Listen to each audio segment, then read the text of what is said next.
Hello, everyone, and welcome to today's webinar.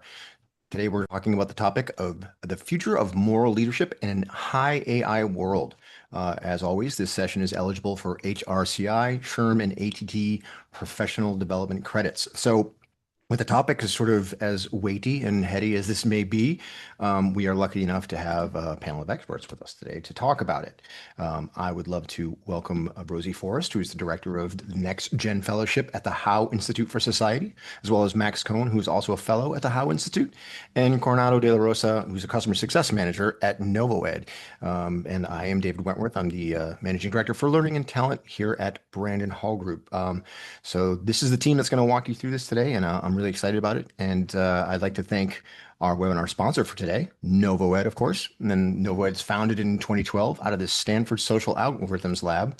And NovoEd is an enterprise talent development technology provider that enables organizations to scale high-impact learning, mentoring, and practice. Built on proven learning science, the NovoEd platform drives engagement, collaboration, and skill application to develop a future-ready workforce. Global enterprises rely on NovoEd to foster deep capability building and continuous workforce transformation. You can always visit novoed.com to learn some more. So thanks again for NovoEd for providing the time and the folks that are going to talk to us today.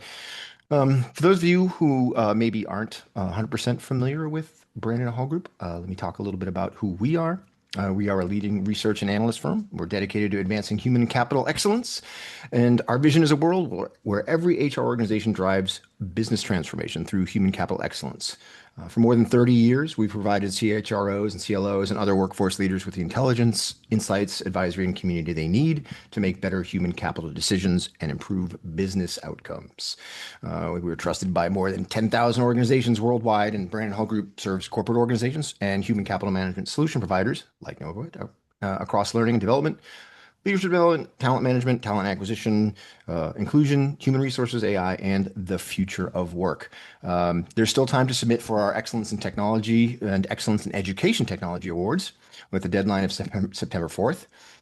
Excellence in Action isn't due until September 25th. Now, this is new. As a thank you for all of you who are joining us, you will receive an invitation to experience the Brandon Hall Group Eminence Program with complimentary 7-day access. So during that trial, you'll be able to explore the award-winning research and hundreds of courses and certifications and practical resources and all the tools that our clients use to support learning, talent, leadership, HR, inclusion, AI, and the future of work.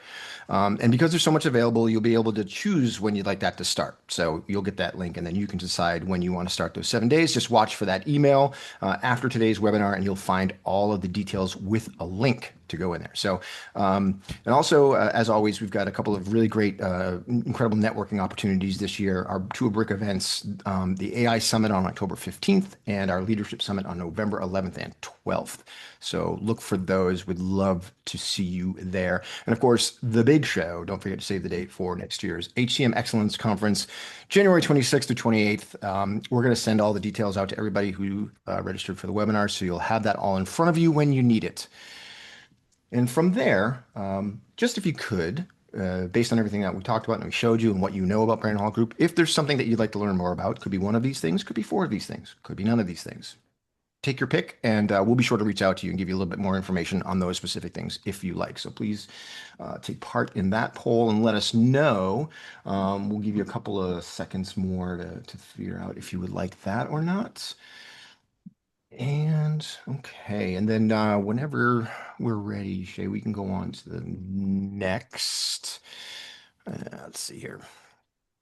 Okay, this poll is a little bit more tactical for us. It helps us build our progression models. We ask these questions over the course of the year just to see where people are. Obviously, this one is particular to learning and development. If you could think about your own organization, where you might land on this spectrum of progression from an L&D standpoint, and let us know. Like I said, it helps us in our progression model building every year. That really drives a lot of our research. So we appreciate your participation in this poll. And once we're done here, we can really get into the topic at hand. So I appreciate your time on that. All right, I think we've got everyone we're gonna get. Perfect. And so we want this to be as interactive as possible. I know people are already starting to use the chat to say hi and whatnot. Feel free to use that to ask questions. We're all going to keep an eye on those as we go. Try to answer relevant questions in real time, as it makes sense. We'll also have a little bit of time for questions at the end. So if we see something that's more of a broader discussion, we'll hold it. Or there'll also be time you can submit a question nearer the end of the webinar, and we'll try to get to that too. But we definitely want to hear from you. We want to answer your questions. Also, feel free to talk to each other. If somebody asks a question and you have a response, you want to share some insights, please do that in the chat. Just makes for a better experience for all of us. So feel free to use that. Okay, so into the content itself today. So obviously we're talking about the future of leadership in a high AI world. And so from Brandon Hall Group's perspective, very relevant to our AI progression model shown here.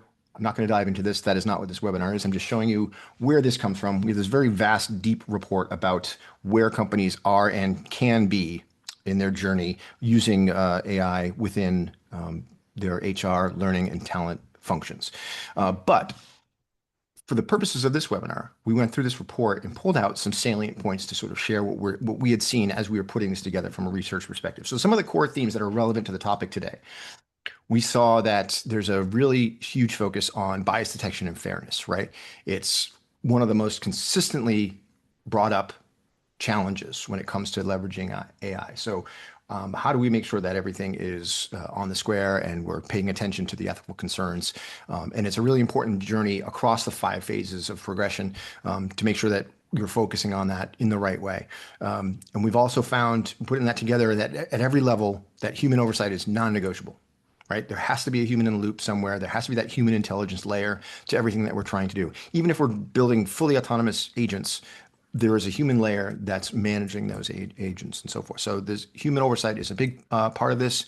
Transparency and explainability, the ability to explain what's going on from an AI perspective. So it's not just all black box, but the decisions have to be explainable, transparent, attribution to where things came from and why, very important. And of course, privacy protection, right? A core ethics framework component alongside that, the bias detection piece is critical. So all those things really feed into this idea of what does it take to be a leader in this environment as we move forward, because it's not something that necessarily people have had a lot of experience with. This is all new to almost all of us. So we've found that these themes are very important to leadership in this standpoint. And then just the last thing that I wanted to pull out of that report, when it comes from the leader perspective, as we get into these different AI programs and projects, that executive sponsorship is critical. Someone from leadership has to have the buy-in and the accountability for what's going on and have the direction so that people have somewhere to turn and someone to guide through the process that's aligned with the business. So executive sponsorship is huge.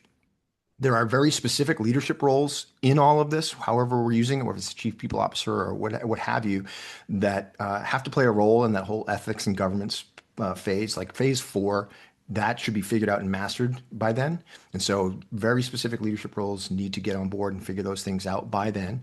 And then the last bit I'll share is that what we found, again, that showed up time and time again around companies that are being successful with these, is that early investment in governance, right, mitigates tons and tons of future problems.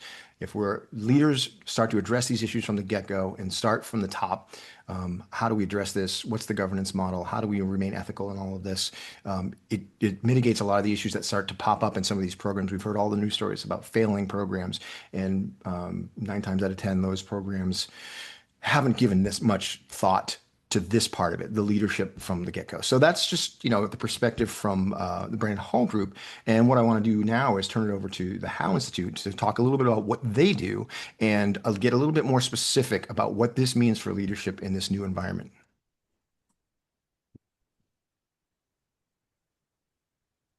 Thanks, David. And hi, everyone. As David mentioned, I'm Max Cohen, and I'm here with my colleague, Rosie Forrest.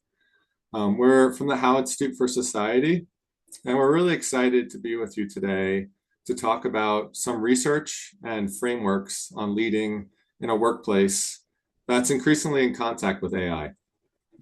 Quick word on our name.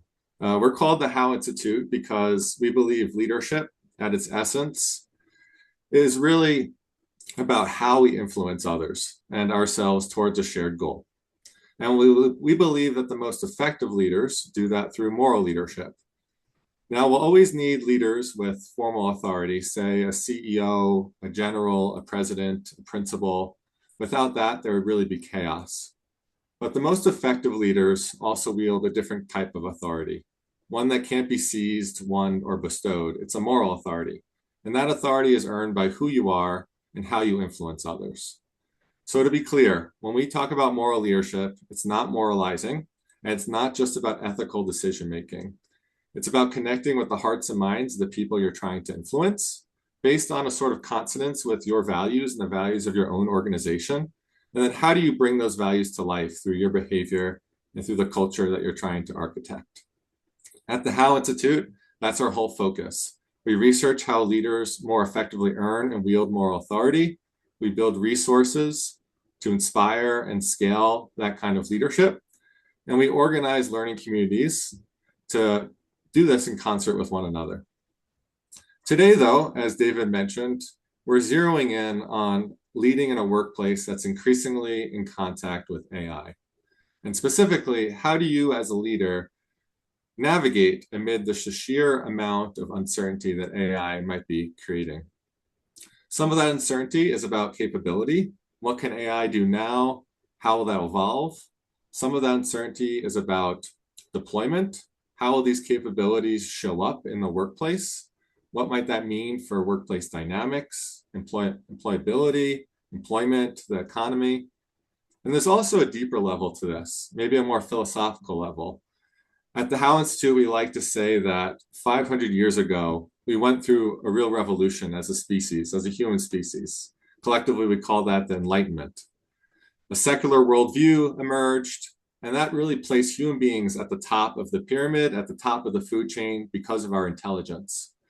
So the more philosophical uncertainty that we think about as we think about AI is what will define human beings when AI is necessitating that it might not longer ever be possible to say we're human beings because we're the smartest people in the room. As we get going here, we wanted, as David said, to make it interactive. So we're going to launch another poll. And in this poll, we're going to ask you to think about this question. When faced with uncertainty related to AI, what might be your first instinct?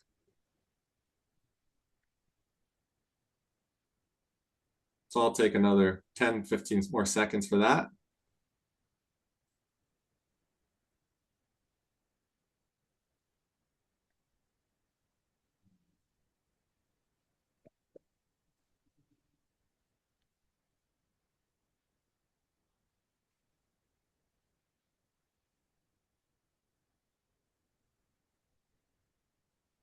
Great, let's share those results. Fascinating. I am encouraged by the amount of curiosity that people have in the room, which is fantastic. It's a bit of a self-selecting group, perhaps, for the folks who show up to learning experiences like that. Skepticism was the second highest, and fear definitely shows up as well. Great, let's stop sharing those if we can. I thought fear might show up, which in fear is a very natural reaction. Our survival instincts kick in when we feel fear. We want to fight, we want to freeze, flee, fawn, flop, all those words that come to mind as we think about fear. And none of those particularly feel good, of course. When headlines offer us relief of that discomfort, of handing us a certain truth about AI, we eat it up like candy. It's very addictive to find those certainties. AI is the future. You might hear AI is making us lazy. AI is a game changer. It will solve this. It will solve that. The subtext beneath all of this is that you're supposed to feel something specific. And if you don't feel something specific, if you don't know how to feel, you think you're missing out or you're falling behind. And we built this webinar intentionally to resist that temptation as much as possible. We're not here to hand you another quote unquote truth that relieves you of your uncertainty, as tempting as that might be. So let's set the expectation up front. This isn't a session with definitive answers. Rather, our aim is really to create a shared awareness about the real complexity of leading with AI and to suggest a few tools that might help you navigate through this complexity. Great, Max. Hi, everyone. I'm Rosie. So I want to start with some foundational research, a few AI trends that we've been tracking. Since 2020, the Howe Institute has run a study called The State of Moral Leadership in Business. It covers a lot of territory, but our 2026 report tracked how leadership has shifted in relation to AI since our 2024 report. Here's what stood out. AI adoption in day-to-day operations went from 29% to 50%, an increase of about 60%. Meanwhile, only 21% of respondents believe today's leaders are ready for AI's moral implications, up about 33%. So, in simple terms, AI adoption is outpacing AI readiness by roughly 2 to 1. And concern about AI making morally questionable decisions still high and largely unchanged. With that landscape in mind, let's take a look at how leaders and AI could partner. So, first of all, to be clear upfront, we are not naysayers about AI. We're also not diehards. And I think, like you, what we've noticed is that this topic tends to pull people to one pole or the other real quick, right? And we're trying to resist that pull today because I think underneath the hype and the backlash, there are these real live questions how leaders and AI can partner, not just to move faster, but to lead in this more elevated way, the way that we talk about it. And in doing so, how do we hedge against some of the risks AI use can generate? So, before I get into some of the benefits, let's name a few of the risks. And I bet these are familiar. That first one, mental atrophy, right? So losing the ability to do things we once did easily because we've offloaded them to AI. There's an MIT study that's been going around that's been saying this very thing. Cognitive surrender. It's a fancy phrase, right? But it's for forgetting that we're still responsible for the impact of the AI we use. There's a slowdown of the talent pipeline, right? This can happen when the growth of junior staff stalls because the experiences that once shaped them are now operated by AI. And then we've also got bias at scale.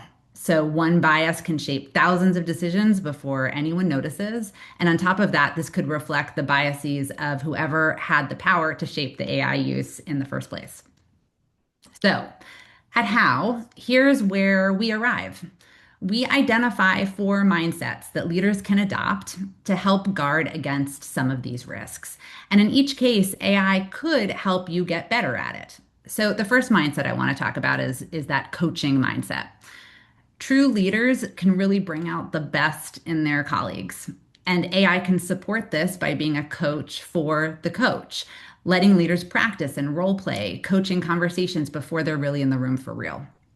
There's another mindset, the counselor.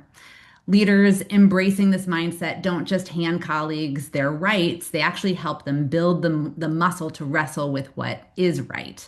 And AI can support this by helping leaders spot the tension between options and then help them think through that first and then second order consequences. There's also the custodian. So leaders take care of the space where the work happens and they notice what's fraying. They're protecting what's important. They're staying close enough to still care about the work itself. AI can support this by scanning thousands of data points and then flagging the places that need the greatest care. And then the fourth one here is this mindset of the conscience. So leaders with moral authority, well, they don't just engage their colleagues, they actually seek to elevate them. And AI can support this with real-time nudges for leaders and their teams and encourage more of the behaviors that elevate and inspire others. So the takeaway isn't use AI well, right? It's this. Be thoughtful about the mindset you bring as a leader, and then be just as thoughtful about the mindset you bring to using AI. Thanks, Rosie. Beyond those risks, there are also costs to AI use that perhaps are less intuitive, less clear-cut. These perhaps aren't risks that you can prevent or manage with a checklist. It's subtler than that. AI can end up replacing something positive as well. It's generally hard sometimes to tell whether the replacement is actually better or whether better is even a useful frame or question to ask. Here's a quote that we think captures this idea well from Terence Tao, one of our greatest living mathematicians in our opinion. AI tools are like taking a helicopter to drop you off at the site. You miss all the benefits of the journey itself. You just get right to the destination, which actually was only just a part of the value of solving these problems. Work is work because we're paid to do it. That often means the faster we can do it, the better. But sometimes we do work because the journey of doing it is itself rewarding. So here's a thought experiment I'd like you to consider, and I'd like to invite you into, and bear with me here, so it's a bit of a metaphor. What if we thought of work like a love letter? It's something we want to do well, but the process of writing it is intrinsically rewarding in itself. As Dr. Sherry Turkle put it, the letter wasn't just what ended up on the page, it was what we did to ourselves in the process of writing it. So the question then becomes, what gets lost if we ask AI to write our metaphorical love letters for us? Going back to what we said earlier about junior staff development that Rosie mentioned, using AI here could actually hold us back, perhaps, from growth. In other words, we don't get better at writing love letters ourselves. We might also lose the satisfaction of nailing the letter on our own. In other words, what sense of accomplishment are you taking away from a colleague when you ask them to use AI to generate a work product? And maybe most importantly, having an AI write the letter might keep us from the emotional wrestling that writing it ourselves generates. Finding that exact word to capture love generates a feeling of love in itself. A love letter is a private expression of one mind to another. So to say it another way, what emotional connection might we lose when we bring AI into our work and into our work relationships? These are really hard questions. And honestly, we thought about leaving the slide just like this right here. It makes a really good point. But the purpose of this slide is really to challenge ourselves because every one of these has a real counter argument. Maybe we don't lose personal growth by using AI. Maybe we're growing by learning different skills. We learn to prompt AI with the right starting material. We learn to edit. We learn to shape the output. Progress asks us to learn new skills and displace older ones all the time, right? When we went from the pen to the keyboard, we lost one skill and picked up another. Maybe we lose the pride of writing the letter solo. But if we iterate and collaborate, maybe we gain something else, the satisfaction of a letter that better communicates your intention. Maybe it even lands better. The inner understanding piece is kind of the trickiest one. Maybe we still feel love while crafting the letter, but this love is now nurtured by the collaborative writing process instead of the romantic but emotional agony of staring at a blank page alone on a park bench. Again, it's not about answering these questions. It's about considering the angles of these arguments. So let me pose some more questions. If you received a love letter, would you mind or would you not mind if it had been written with the help of AI? And maybe more so, whichever you answer, why do you think that is? Now, hold on to that answer for a second because the same question is metaphorically sitting underneath a lot of what happens at work. Let's go ahead and bring that same tension, the arguments and the counter arguments into the workplace. Say you need to give a direct report difficult feedback. On a skill level, AI can genuinely help here in two clear ways. It can play that counselor role, counselor mindset, helping you shape the message, find the right phrasing. It can even anticipate how the conversation might go. And it can also play coach. It can let you practice the delivery before you're actually in the room. And so there's no question here, right? It can be a real help. But then it gets a little less clean, a little less clear. If we think back to that idea of cognitive surrender, if you outsource enough of this, you can start to lose your own ownership of what's being said. And there's a subtler risk underneath that one. Is the only goal here the feedback?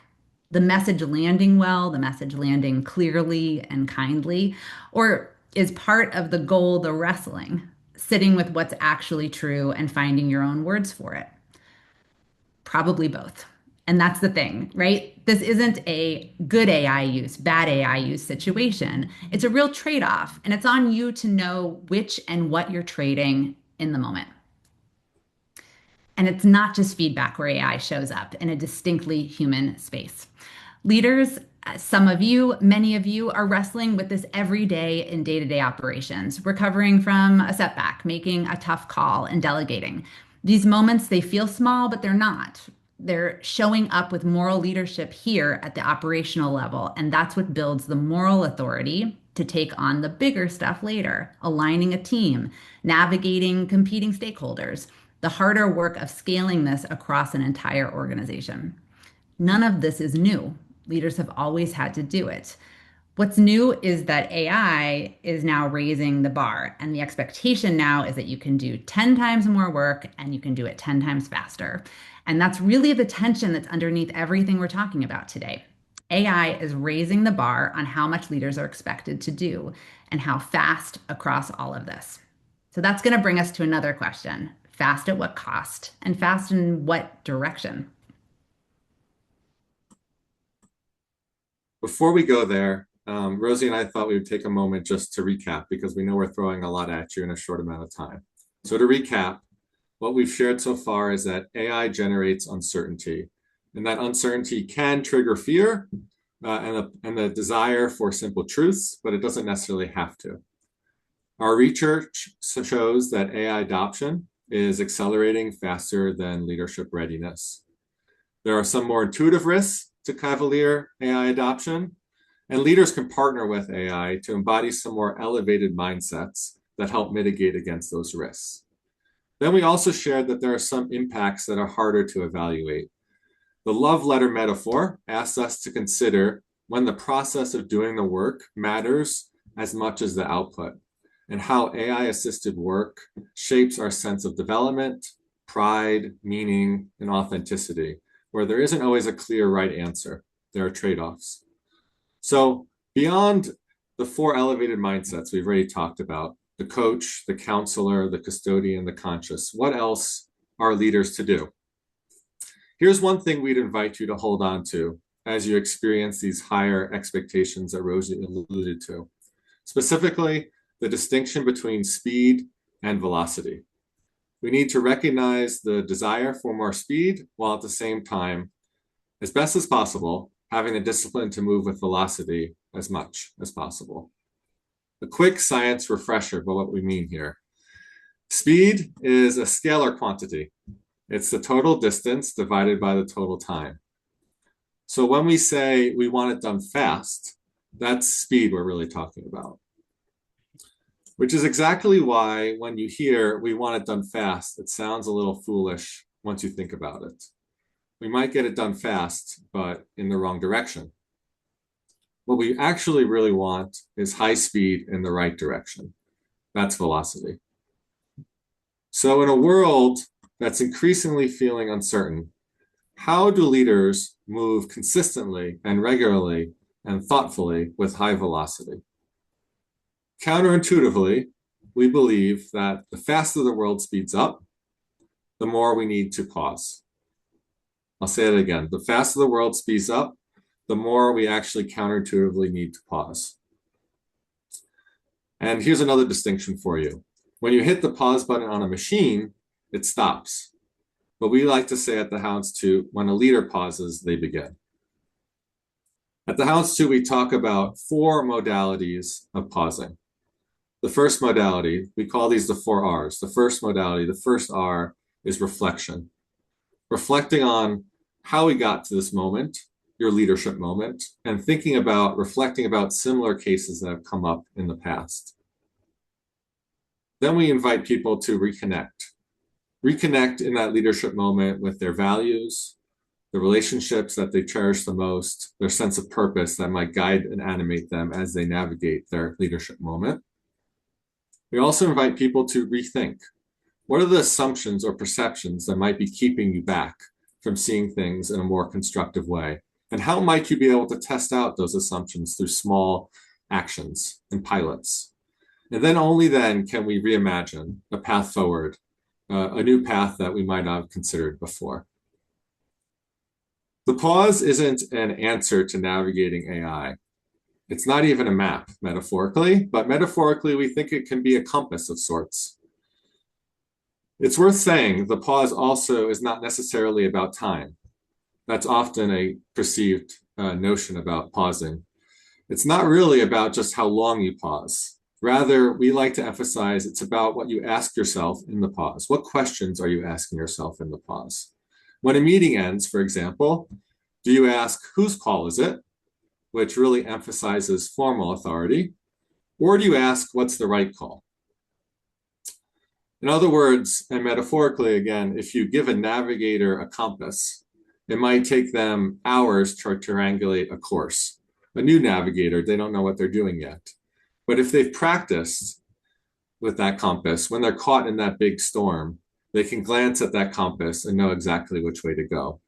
The more we are pausing proactively, the more our muscle for pausing builds and the more instincts and intuition we have in the moment. So we want to invite you to practice this framework yourselves in our next portion of the webinar. We invite you to think about one aspect of your leadership that's been influenced by AI. And once you've come up with one aspect, it can be a general aspect of your leadership that's being influenced. We invite you to consider these 4 R's of the pause. How did you get to this moment? And has something like this happened before? What values or relationships might you have that you want to prioritize as you navigate this moment? What are some of the assumptions you might be making, and how might you be able to test those assumptions? And then after those reflections, what might be possible if you were wildly successful? So we want to invite you now to just take a silent, independent moment, say 90 seconds or so. I'll set a timer for us to actually really reflect on this question. What's an aspect of your leadership that's being influenced by AI? And go through those 4 R's. And I'll bring the group back together in about 90 seconds.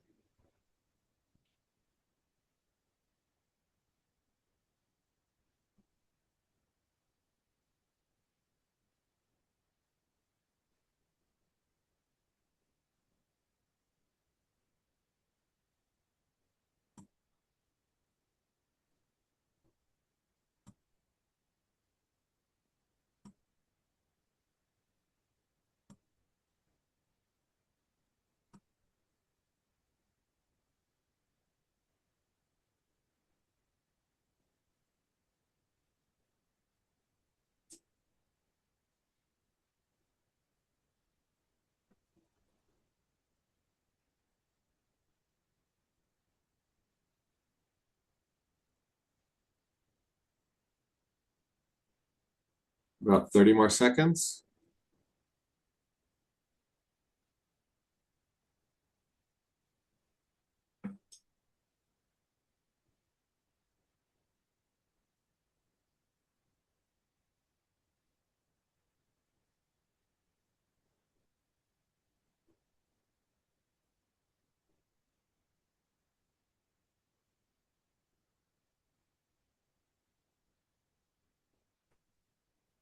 Great. Time's up. Now that we've had a moment to reflect on those prompts, those questions, we'd like to invite you to share. So after we practice that pause, we invite you to share in the chat one takeaway or one insight that you've had from doing that pause. Let's all take 30 seconds or so to share something quick. It can be a short phrase, a thought. What are you taking away from this pause?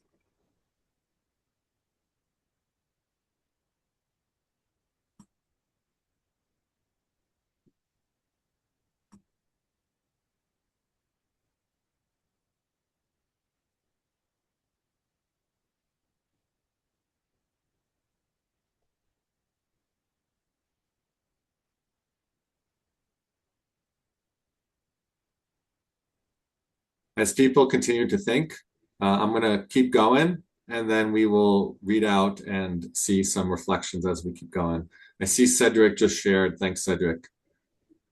He shared a question. How could this be used with other leaders?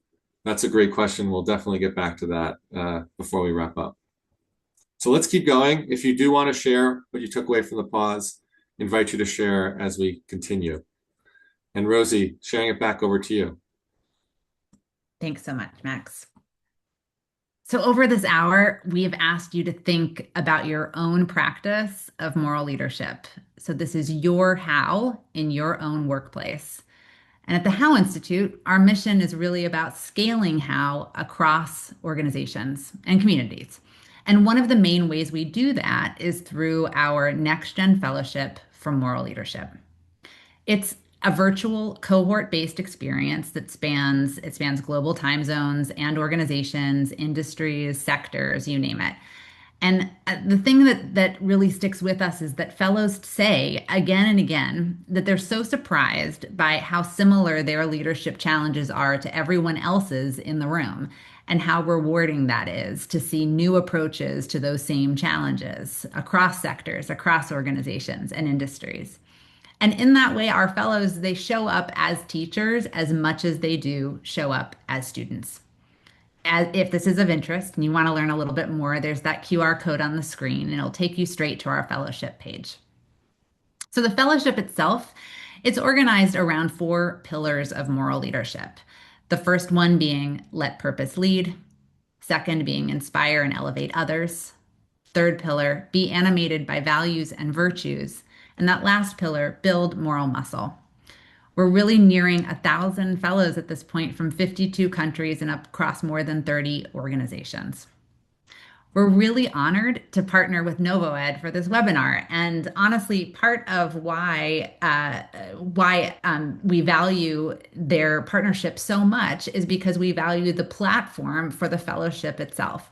It's built specifically for this cohort-based learning, and it's designed around what we like to think of a three-dimensional learner, and especially in a virtual space.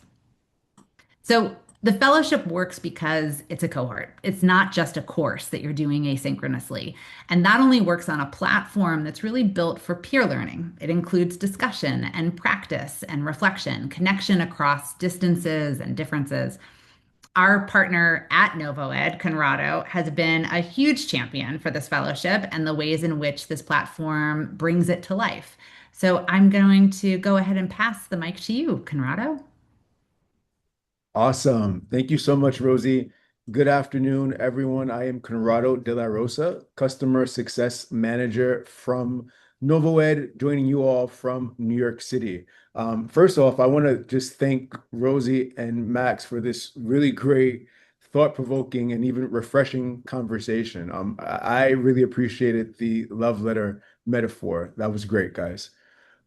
So as Rosie mentioned, NovoEd and the How Institute for Society, we've been partners since 2020, a little more than over half a decade. And since then, the How Institute has become a leading partner within our external partners segment. Amongst several factors that makes this partnership so special, the exposure that we at NovoEd are able to tap into through the Institute's cross-industry reach is invaluable. The How Institute, their NextGen Fellowship brings together immersion leaders from a wide range of industries. Those industries include healthcare, financial services, technology, manufacturing, and the list goes on. This diversity creates a rich learning environment where fellows challenge one another's perspectives while building the practical skills needed to lead with courage, integrity, and purpose. The program itself is collaborative by design, and this collaborative nature sits very well within NovoEd's enterprise learning and development pedagogical framework premise on social learning and interactivity. Rather than simply delivering content, the fellowship fosters meaningful relationships and sustained practice that helps leaders translate value into action.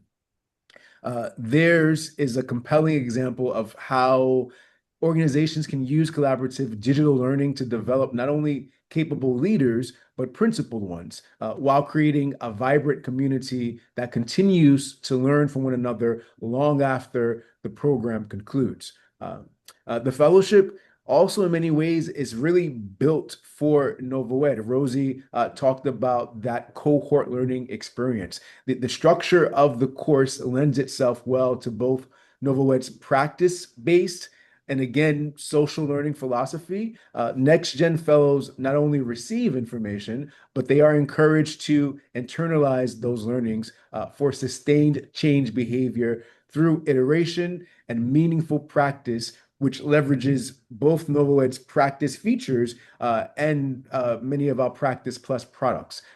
Additionally, the underlying structure of the program is premised on coaching and continual development, which is a natural fit for our Mentor Plus product, streamlining the mentorship experience for participants and admins alike. I'll close by saying that the How Institute's NextGen Fellowship was a winner this year at NovoEd's annual Campfire Virtual User Conference. The How Institute took home the highly coveted 2026 Novi Award for Leadership and Development Excellence. And I'm sure, as you can tell from today's deeply thoughtful thought leadership cheered by our panelists, that award was highly deserved. So thank you for this opportunity to talk about the partnership, and we look forward to many, many more years of productive partnership. I'll pass it back to you, David. That's fantastic. And so, we wanted to sort of leave some space because that's sort of one of the themes of this webinar to think about things and discuss. And so with that, we want to leave you with some questions that you can take back and have maybe some more time than, a few seconds in the midst of a webinar to think about, because these are some pretty weighty questions. And we want you to really take back with these. And, even if you just have these questions in your mind as you're not drafting out actual responses. It's just the idea of having these questions in your mind as you think about these things, as these programs start to come at you. And look, I don't see any sign of this environment slowing down, right? So the more that we can establish the parameters for ourselves to think about these things, to create those pauses, the better off we're going to be now as things get a little bit crazier in the near future. So, think of take these questions back with you, look at them at another time, and just think about that. Like, go back to those four mindsets. What could you do to try to actually put that into practice once, maybe in a week, and then find a place where it works? How does that fit into my life, and how does it make the most sense? Also think about your organization. Like where are things being optimized as well, not just moving faster? Where is it like that it isn't just about speed, but it is about that velocity, as Max so helpfully explained the difference, right? What is it? Where are those elements where, I can see the delineation between speed and velocity, where one thing is different than the other? Try to find those moments. So these are just for you to take and look at for another time, and just keep them in your mind. But we also want to have some questions from you, from the group as we go forward. I think on the next slide, there is a QR code. If you wanted to download our AI progression model that I referenced at the top, feel free to do that. Goes very, very, very in depth on figuring out maybe where your organization is on the progression model and where it maybe wants to be and how to get there. And it doesn't mean that you have to go from phase 1 to phase 5. It's just finding that niche that makes the most sense for your organization, recognizing where you're at and what it takes to make any changes if necessary. So feel free to use that. But what we really want to do is dig into some of the questions. The first thing I see is Melody was asking, well, how do you advise organizations to structure their governance so that it's effective early, right? So that you've got the governance in place and it's doing what it's supposed to do, but it's still adaptable, right? So that it's not set in stone. Do you have any thoughts around a question like that?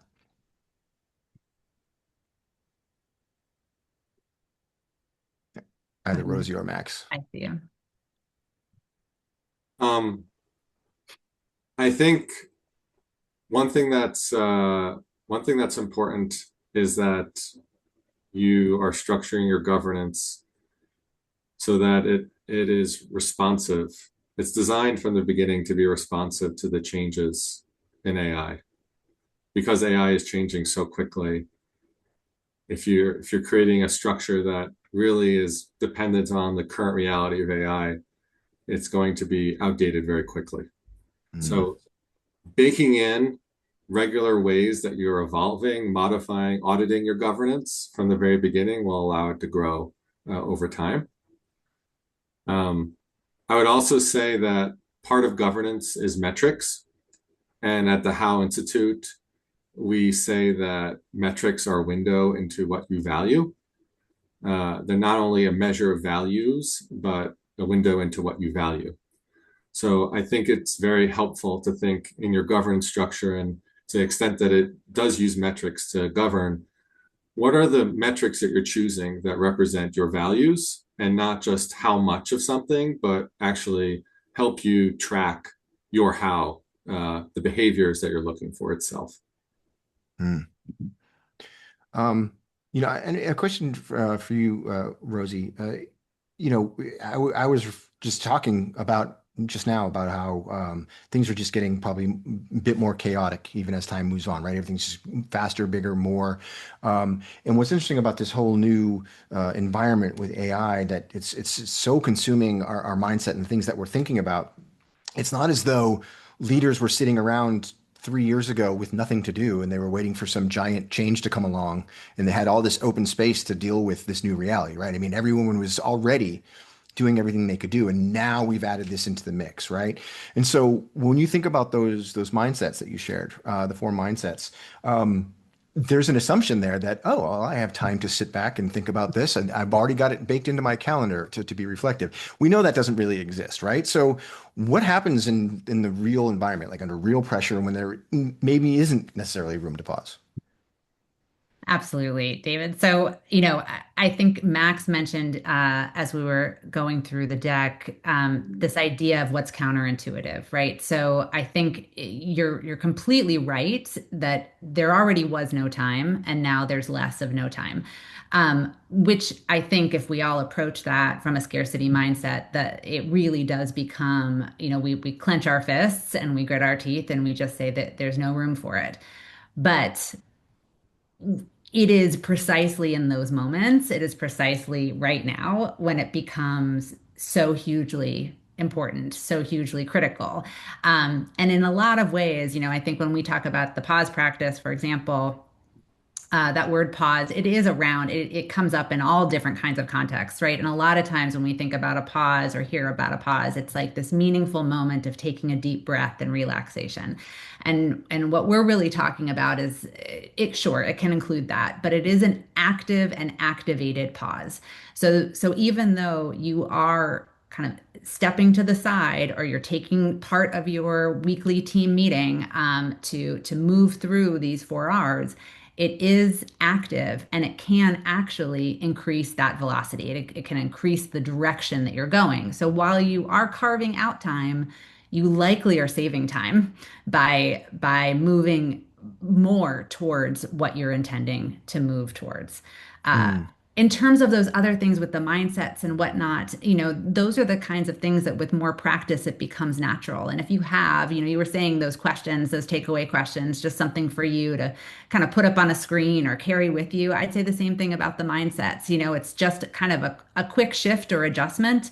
How am I being a coach right now?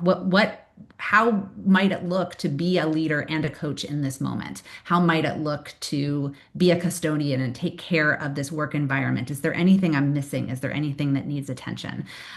So it shouldn't be about carving out a whole day or saying that I have to step aside from the work. It's about integrating it and then using that time to actually leap forward. Mm. And hopefully that sort of answers the question that Melody was also asking, I think, at the same time that I was asking. And so we had our minds in the same place, because she was asking about what micro practices or prompts can leaders use to build that in, when everything's a priority. How do we do that? I mean, I have one in my head that I think is good practice anyway, but I think in this environment too, and you can tell me if it's helpful or not or meaningless, but I feel like we're too often, just our calendars, we're habitually, and the way they're designed is to go 30-minute increments, whatever they are. So it goes right to the half hour, and then the next one will start. If someone looks at your calendar, that is open time. That is green, white space. There should be 10 minutes maybe on either side of anything you're doing. Even if you don't do anything that's in this webinar, just give yourself that, to go from one to the next. It can have a huge impact and really doesn't degrade the meetings. In fact, maybe makes them a little bit more focused because people know they only have so much time. That's just one thing in my mind, like just sort of forcing the subject. But before I move on to another question, any other like micro practices or something tangible that somebody like if you want to start making these pauses happen, what are some of the other things you can think of? I think also it doesn't necessarily need to be additive. It can be not necessarily replacement, but you have options. Like I mentioned earlier, instead of ending a meeting with whose call is this, Mm, you can pilot an experiment with just ending the meeting. What do we think the right call is? That doesn't take any more time to ask. It just changes the question a little bit. Um, Things like that, I think, can make a huge difference. Or, for example, when you're sitting down to make a difficult decision, it actually might take more time to use cost benefit analysis to think about what to do. mm, And instead, maybe consider what would our values, what do our priorities as an organization tell us to do? right. Nice. Oh, and so you remind me when you talk about it shouldn't be additive and the idea of it doesn't need to be a necessarily replacement. But I think you brought up something interesting earlier that I don't think a lot of people think about is this idea of loss and gain, right? In this process, right? Something might be lost, but something might be gained. Um, how can you tell the difference between like I've decided that I'm going to lose this in order to gain this versus something that just is going to happen, by default, like as far as a loss and a gain? Is there a mindset around that so you're a little bit more aware of what's being lost and what's being gained? Hmm. Question. I do think it comes back to assumptions, right? Like it's making sure, I mean, this can get a little meta. So, I know that's you're out whether or not you have the appetite, but I think that it is always kind of being able to step outside and be asking those questions in terms of integrating, coming back to the pause practice. Like even just a simple question in a moment of what are my assumptions about this right now? Like what am I assuming is true? And can I pull out just for a second to say, is this an assumption or is this a true decision or a reality? So anytime you can kind of take that breath to step outside and ask that question, I'm such a fan of always calling out this idea that whenever we are in the midst of change, we always know what we're losing before we know what we're gaining, right? Mm, That's always going to be the case. And so that's okay but it may require that we acknowledge that that's something that we're holding as we're moving through the change that's occurring. We know what the loss is before we know what the gain is. And being aware of that and giving space for that gain to materialize. And if you're paying attention to that, if you're kind of tracking that shift, then you are by default not defaulting into a new reality. mm, To add on to that, David, I feel like it's perhaps sometimes less important to know about whether you're gaining something or you're losing something, and what's perhaps the primary importance is being whatever the decision or clarity is, to being on the same page with everyone else you're working with. Where I mm. think people get into trouble is you believe one person believes they're gaining something, someone else believes they're losing something, and they don't realize that they're thinking something differently. Yeah. And that's when the miscommunication, the frustration, and the emotional, unconstructive behavior starts to happen. Yes, interesting point there. I mean, that applies in so many places. I think you're 100% right there. And as far as being on the same page, I think that's also important to remember. We start to get into some of this stuff, and we start to talk about organizations as shorthand, and all of a sudden it's this. We think of it, it's a monolith, and it isn't clearly, right? And so within any given organization, you're going to have leaders that are across the spectrum on this, where some are already have got AI built into the way that they interact with their reports, coaching and counseling, what have you, and then you've got others that have not and will not touch it for whatever reason. So how do you managed that sort of range of approaches, those just within one organization, so that those that maybe aren't at the forefront or leading edge and taking up, that they're not sort of forced into this pretending they know what's going on, versus those people on the leading edge having to like pump the brakes and say, well, let's not go down this road yet because we're not all on board. Like, how does an organization manage that when just across their leaders, there's a whole spectrum? I don't know if I know the perfect silver bullet for that, but one perspective I would share is it's almost impossible, I think, it's often impossible to convince anyone of anything. We're genetically and evolutionarily programmed to really want to hold on to our beliefs. The best that we can do is to role model openness and curiosity ourselves, to inspire other people to be open and be curious about new ideas as well. So I think the first step to answering your question would be to be embodying some of these elevated mindsets we talked about today that look towards curiosity. If you demonstrate your curiosity to understand other people's reluctance or passion, perhaps they'll start to also feel curious about why other people might be thinking differently than them. I think too, just in relation to this webinar, one thing Max and I were talking about a lot in developing it was just sort of the difference between presenting a bunch of statements about AI versus a bunch of questions. And I think that highlights what Max is saying, that if we had come out here and said, this is what it is, this is how you should, this is what's happening, it's an opportunity for someone else on the other side of the screen to say, no, it's not. I disagree. It's not happening like that for me. So immediately we're setting up a conflict. But instead, we're offering up questions for consideration, and we're not saying that there's one way, but that can possibly get us much further than if we had come in declarative.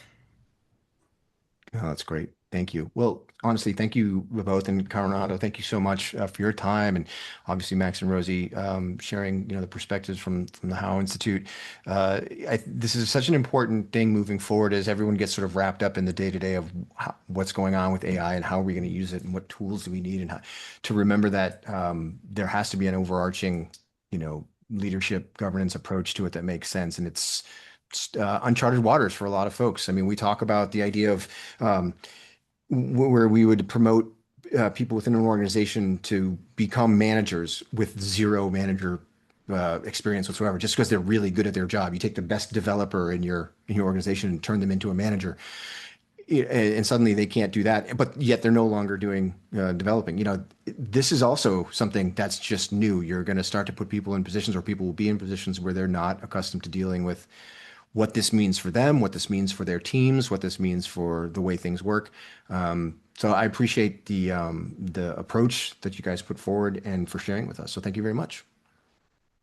Thank you. Thank you, David, Thank you, and David. Conrado, both. Thanks, Conrado.